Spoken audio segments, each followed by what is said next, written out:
शनिवार रविवार म्हटला की लोणावळ्यामध्ये बाईकचा मेळावाच भरलेला असतो आणि ज्याच्याकडे पण बाईक आहे तर ते सर्व मान्सूनमध्ये लोणावळ्याची एक तरी ट्रिप मारतात आणि हौशी बाईक रायडर्स दर शनिवार रविवार फक्त मोकाच धुंडत असतात की कधी आम्हाला लोणावळ्याला जायला भेटते।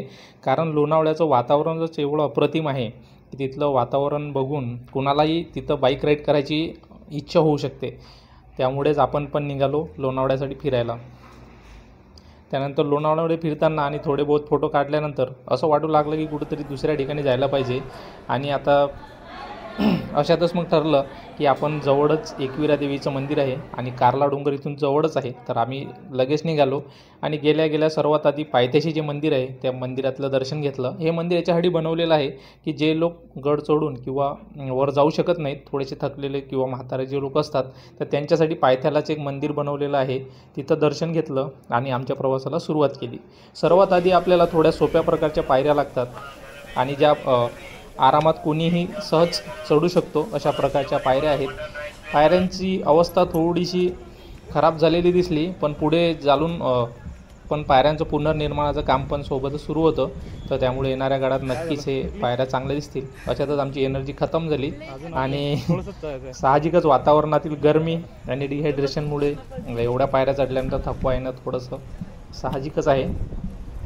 तर तिथं आम्ही थोडासा आराम केला आणि थोडंसं पाणी वगैरे पिऊन परत मग आमच्या प्रवासाला सुरुवात केली। समोर गेल्यानंतर पायऱ्यांची चढण थोडीशी कठीण व्हायला लागली आणि आजूबाजूचा नजारा आणखी सुंदर व्हायला लागला। पण अशातच वाटेमध्ये भेटणारे लोक, म्हातारे, लहान आणि स्पेशल जो यंग ग्रुप होता तर ते खूपच उत्साही कार्यकर्ते होते। कारण की आजूबाजूचे जे लोक आहेत ते या देवीला म्हणजे एकविरा मातेला कुलदैवत मानतात आणि इथं दर्शनासाठी येताना ते आपल्या ग्रुपसोबत बँड बाजा सर्व वाजत गाजत येत असतात आणि त्यांच्यासोबत आपल्याला पण एक उत्साह मिळतो आणि त्यामुळे जो आपला थकवा असतो तो आपोआपच थोडासा कमी व्हायला लागतो। आणि अशातच आपण गड चढायला आणखी कंटिन्यू गड चढत गेलो। पुढे गेल्यानंतर जसं आपण वर जातो तसं पायऱ्यांची चढाई ही थोडीशी कठीण प्रकारची होत जाते, पण टेन्शन घ्यायची गरज नाही आहे। कारण आसपासच्या लोकांना बघून आणि एकमेकांसोबत गप्पा करत आपण हळूहळू पुढे जात होतो। अशातच जर तुम्हाला काही खायप्याची इच्छा झाली तर रोडच्या दोन्ही बाजूला आपल्याला निंबू सरबत, ताक, आणि बाकीचे इतर काही नाश्त्याचे पदार्थ असतात ते भेटून जातात। अशा मोसममध्ये इथं काय असते किंवा ज्याला स्वीट कॉर्न म्हणतात ते पण बऱ्याच प्रमाणात इथं उपलब्ध असते, तर त्याचा पण तुम्ही आस्वाद घेऊ शकता। थोडंसं समोर गेल्यानंतर इथं एक रस्ता खचलेला दिसला। तो खचलेला रस्ता कशामुळे होता तर त्याच्या उजव्या साईडला एक छोटासा धबधबा इथं आहे, जो पाऊस वरून जर कंटिन्यू पाऊस सुरू असला तर इथं धबधबा पाहायला आपल्याला मिळतो। पण आज पाऊस थोडा कमी प्रमाणात होता त्यामुळे इथं धबधबा आपल्याला दिसला नाही। आणि पुढे गेल्यानंतर थोड्याशा कठीण प्रकारच्या पायऱ्या आपल्याला लागल्या, पण मंदिरात जाण्याचा आणि देवीचे दर्शन घेण्याचा उत्साह एवढा जास्त होता की ही चढाई आपल्यासाठी काहीच नव्हती। तर आपण हळूहळू ह्या पायऱ्या चढत गेलो। या गडाचा इतिहास असा आहे की या गडाला एकूण 300 ते 350 पायऱ्या आहेत आणि हे मंदिर सातवाहन काळात 2ऱ्या ते 3ऱ्या शतकामध्ये बांधलं आहे अशा प्रकारचं इथं माहिती आपल्याला मिळाली।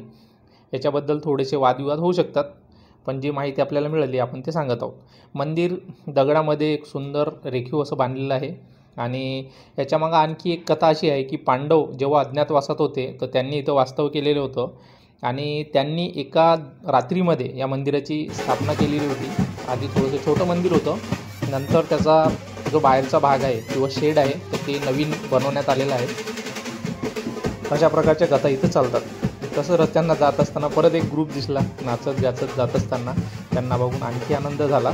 आणि समोर गेल्यानंतर रस्त्याच्या दोन्ही कडेला आपल्याला एक कंदी पेढे, मलाई पेढे, तसंच पूजा साहित्य आणि इथं सर्वांच्या डोक्यावर दिसणाऱ्या लाल टोप्या, आगरी कोळी असं लिहिलं त्याच्यामध्ये, तर ते लाल टोप्या आपल्याला दिसतात, ते आपण खरेदी करू शकतो। आणि कुंकू, हळद वगैरे जे काय आपल्याला खरेदी करायचं आहे ते खरेदी करून आणि प्रसादासाठी पेढे घेऊन आम्ही पुढे निघालो। तसंच इथं नवसाला पावणारी देवी असंही या देवीला म्हणतात आणि इथे कोंबडीचा आणि बकरीचा नवस